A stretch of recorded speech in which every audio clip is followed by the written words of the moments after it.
사실은 좀 이게 굉장히 애매한데 약간 아내 측이 좀 더 쎄하긴 하다. 근데 이제 남편이 사실 전형적인 전라도 관상이긴 해요.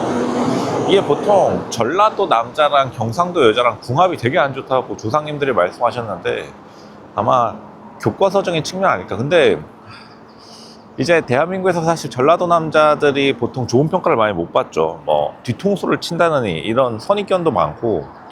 근데 조금 되게 안쓰러워요.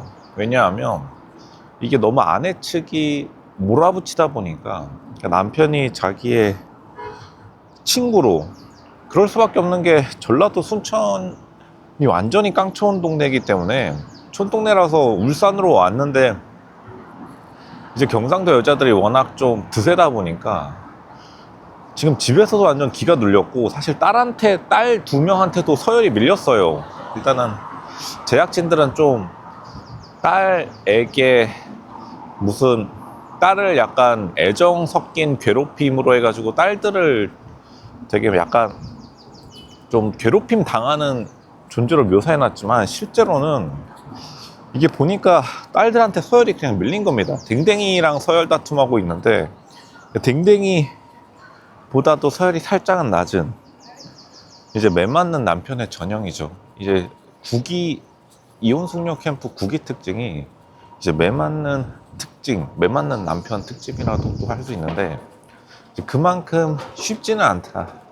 쉽지 않으니까 점점 더 사람들이 더 프로그램 나와가지고 조금 안 된 모습을 많이 보여주는데 프로그램에서 안 된 모습을 보여주니까 어떻게 보면은 이게 남편이 잘한 게 하나 없지만 좀 많이 안 돼 보이는 모습을 보여주고 있는 것도 팩트이긴 하다.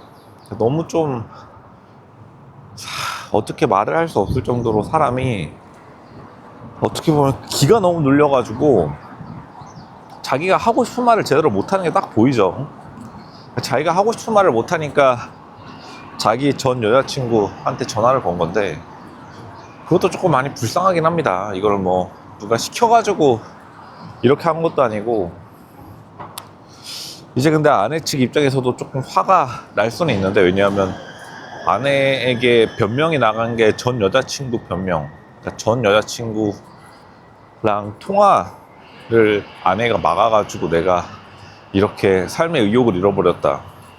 근데 물론 그것도 있지만 분명히 직장생활 적응도 잘 못했을 거고 결국에는 남자의 자존심이 회복이 안 되다 보니까 나름대로 자기 딴에는 열심히 해보겠다고 울산까지 멀리 와서 이게 보통 근데 전라도 남자들이 그래요. 전라도 남자들이 전라도에 일자리가 없다 보니까 와가지고 고생은 고생대로 하는데 외롭기는 또 외롭고 그나마 일단 다행인 거는 결혼을 해서 애들까지 낳긴 했는데 그 이후에 넥스트 전략이 없다 보니까 좀 소외됐죠. 그리고 보면 알겠지만 이게 아내가 친구랑 뒷담 까러 가죠. 뭐 중고 같은 노래방 음식점에 가가지고 뭐 남편 뒷담을 까는데 이게 보면 알겠지만 아내 친구 성격도 한 성격 하는 성격이에요. 보면 모자이크 처리됐지만 경상도 여자들이 외모가 약간 서구식으로 예쁘다 이거는 유명하고 근데 사실 좀 괄괄한 느낌이 많아가지고 드세다. 그러니까 길을 못 펴고 이게 보통 경로당에서도 이제 남자가 수가 적으면은 할아버지들이 길을 못 펴는 것처럼 그 당시 가부장적인 조선시대를 살아오신 분들도 경로당 가면 길을 못 편다라는 말이 있는데 딱 그게 지금 이 남편의 현 주소가 아닌가 생각됩니다. 그 남편이 진짜로 좀 삶의 의욕을 많이 잃어버린 것 같아서 많이 안 됐고 조금 활발하면 좋을 것 같은데 사실 밖에 나갈 친구가 없는 거죠. 이게 보통 삶에서 힘들거나 잘 안 풀릴 때 자기 동네였으면은 자기 동네 친구들이랑도 말을 하거나 아니면 동네 PC방 같은 데 가면은 그래도 말동무할 사람들이라도 있을 텐데 이게 지금 이 남편 같은 경우에 정말 아무도 없으니까 이 전라도 남편 같은 경우에 순천 완전히 부모도 부모님들도 다 돌아가시고 지금 남아있는 자신의 인맥 자체가 없다 보니까 그냥 이런 상태로 흘러가 버린 것 같습니다. 원래 직장 생활을 어디서 했는지 끝까지 말 안 해주는 걸 보면은, 그러니까 비계공, 그 정도만 말해줬죠. 비계공 이제 임시계단 만드는 노가다에서 그래서 돈을 꽤 많이 주는데, 보니까 돈 벌 때는 사람이 정상이었던 걸로 봐서, 그러니까 돈 벌 때는 사람이 제정신이 돌아오다가 돈을 못 버는 상황이 되니까 사람이 망가져가고 이제 위축되기 시작한 건데, 보통 타지에서 생활하는데 돈 벌면은 자신감이 붙으니까 활기차지고, 이게 자신감이 떨어질 때 자기가 어떻게 해야 되는지가 중요한데, 자신감이 떨어지게 되니까 히키코모리가 되어버린 것 같습니다. 히키코모리가 된 모습을 보고 너무 안쓰럽고, 그리고 41살 중요한 나이인데 이때를 기점으로 이제 남자의 인생이 승부가 갈린다고 하죠. 근데 그런 것도 보면은 이 남자가, 이 남편이 좀, 아내가 좀 도와주면 어떨까.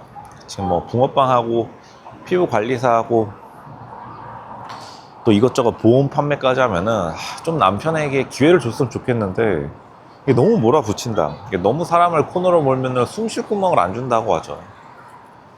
남편이 좀, 물론 사람이, 남편이 이렇게 약간 반항하는 듯이 집안에서도 그렇고 이혼 숙녀 캠프 와서도 사실 좀 약간 띠꺼운 식으로 대답하긴 했어요. 뭐 자기가 이기적이라서 뭐 쿨하게 인정한다라고 제작진이 포장해주긴 했지만, 실제로 쿨하다기보다는 약간 반항하는 식으로 제작진들에게 약간 틱틱대는 느낌으로 로션은 받아들였는데, 그런 것조차도 마음의 문을 닫은 거죠.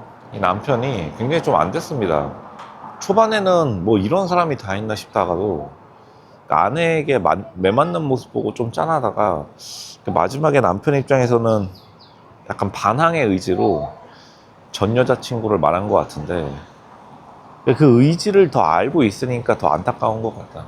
그만큼 어떻게 보면 자기가 연락할 사람이 이제 전 여자친구밖에 없다는 거죠. 전 여자친구라는 존재 자체는 당연히 아내 입장에서는 굉장히 기분 나쁘고 여자로서 팍 기분이 상할 말이었겠지만, 근데 남자의 입장에서 보면은 남자들이랑 여자들이랑 이혼 숙녀 캠프 9기, 이 울산 아내 전라도 남편을 보면서 180도라는 게, 이제 남자들 입장에서는 지금 이 남편이 했던 말을 다시 해석해 보면은 자기가 연락할 사람이 전 여자친구밖에 없다는 거예요. 근데 그것조차도 막아버리니까. 그리고 사실 남편도 알고 있었을 겁니다. 자기 인맥이 다 날아가 버려가지고 연락할 사람이 전 여자친구밖에 없다라고 하면 사람들이 욕하니까 이거를 말 못하고 꽁꽁 앓고 있다가 카메라 돌고 있으니까 아내가 안 때리겠지 해놓고서 그냥 들이박은 것 같아. 근데 이제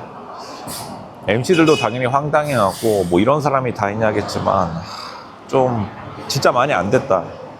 그러니까 지금이라도 울산에서 친구 만들기 혹은 아내가 좀 도와줘가지고 좀 남편이 사회생활, 바깥생활 할 수 있도록 그런 좀 배려를 해줘야 되지 않나, 이렇게 생각합니다. 남편의 잘못이 물론이지만 너무 몰아붙이는 이 환경이 로션을 참 안타깝게 봤다, 그렇게 말씀드리겠습니다.